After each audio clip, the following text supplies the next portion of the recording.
ગતરોજ ધોળકા શહેરમાં ભારતીય જનતા પાર્ટીના ગુજરાત પ્રદેશ મહામંત્રી શ્રી રત્નાકરજી ધોળકા શહેર ખાતે શુભેચ્છા મુલાકાત માટે પધાર્યા હતા. એટલા ધોળકાના ધારાસભ્ય કિરીટસિંહ ડાભી સાહેબ, આદરણીય પૂર્વ કેબિનેટ મંત્રી ભૂપેન્દ્રસિંહ ચુડાસમા સાહેબ ઉપસ્થિત હતા. ત્યારે ધોળકા ખાતે રત્નાકરજીએ સભા સંબોધન કર્યું હતું.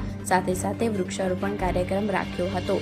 ગુજરાત પ્રદેશ મહામંત્રી રત્નાકરજી ધોળકાના ધારાસભ્ય કિરીટસિંહ ડાભી સાહેબ અને પૂર્વ કેબિનેટ મંત્રી ભૂપેન્દ્રસિંહ ચુડાસમા સાહેબ સાથે મળીને વૃક્ષારોપણ કર્યું હતું.